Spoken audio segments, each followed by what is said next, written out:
আমি জন্ম থেকে দৃষ্টি প্রতিবন্ধী। তো আমি চট্টগ্রাম বিশ্ববিদ্যালয় থেকে অনার্স মাস্টার্স কমপ্লিট করছি। তো বর্তমানে আমি নিজে খাতা এবং কলম প্রস্তুত করে ব্যবসা করে আসছি।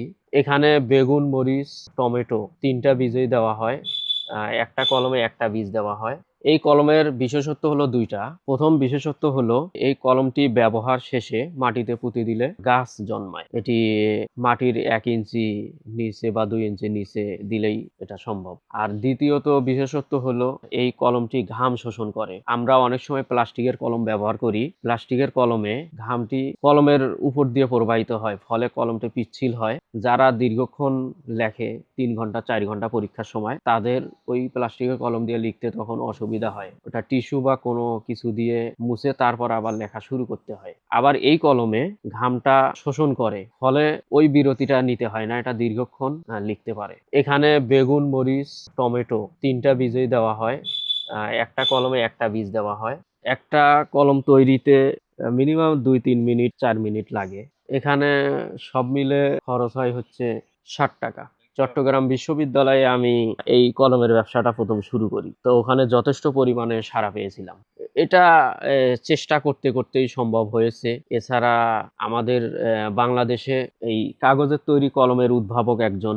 তিনি হচ্ছেন নাসিমা আক্তার। উনার বাসা যশোরে। তো উনার কাছ থেকে ১ম এ কলম নেই। এরপরে ওই কলম দেখি। এছাড়াও উনার কাছ থেকে বিভিন্ন পরামর্শ নিয়ে এই কলম বানানোটা শিখি।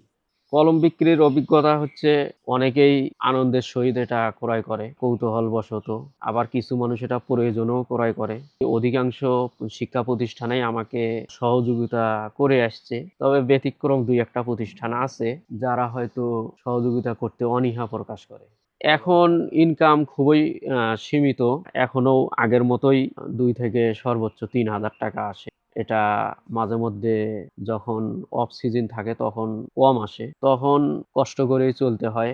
এখনো আমি আমার পিতার আয়ের উৎসের উপরেই নির্ভরশীল। গাইবান্ধায় ১ম যখন আমি ভাসমান দোকান দেওয়ার সাহস পাচ্ছিলাম না। তো তখন গাইবান্ধা সরকারি বালক উচ্চ বিদ্যালয়ের প্রধান শিক্ষক আমাকে উৎসাহিত করলেন। আমি সেখানে যেতে চেয়েছিলাম ক্লাসে, ক্লাসে। উনি বললেন যে, "আপনার ক্লাসে, ক্লাসে যেতে সমস্যা হবে। আমাদের অনেকগুলো ক্লাস। তো তার চেয়ে বরং আপনি চেয়ার টেবিল নিয়ে আমাদের মাঠে বসেন। ওখানে ছাত্ররা খাতা কলম ক্রয় করবে।" এবং আমাকে সকালে যে অ্যাসেম্বলি হয় ১০ টায় সেখানে আমাকে সবার সঙ্গে পরিচয় করিয়ে দিলেন এবং বললেন যে, "আগামীকাল সে বসবে। তোমরা টাকা নিয়ে আসিও।" এই তখন থেকে আমার গাইবান্ধায় খাতা কলম নিয়ে বসার, ভাসমান দোকান নিয়ে বসার সাহসটা অনুপ্রেরণা ওখান থেকেই শুরু হয়। আগে স্কুল কলেজে বিক্রি করতাম। এখনো যেসব স্কুলে যাওয়া হয় নাই, যাবো। আর পাশাপাশি আমি দোকান থেকেই এই কলম বিক্রি করবো এবং এই দোকান নিয়ে আমার একটা বড় স্বপ্ন আছে যে এই দোকানের মাধ্যমে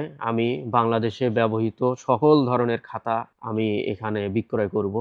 এই দোকানটি আমার পরিবর্তন আনতে পারে। এটা আমার সংসার চালানোর মতো আয়ের উৎসও একসময় হতে পারে। আমার তৈরি কলম আমার দোকান থেকেই বিক্রি হয়। এছাড়াও মাঝেমধ্যে অফিস আদালতে তারা অনেক পরিমাণে কলম ক্রয় করে থাকে। কিছু, কিছু জায়গায় অবস্থান করা হয় মাঝেমধ্যে। যেমন পৌর পার্ক, এরপরে গাইবান্ধা সরকারি কলেজ। আমার কলম ক্রয় করে আমাকে সহযোগিতা করবেন। আমি নিজে পরিশ্রম করেই আয় করতে চাই।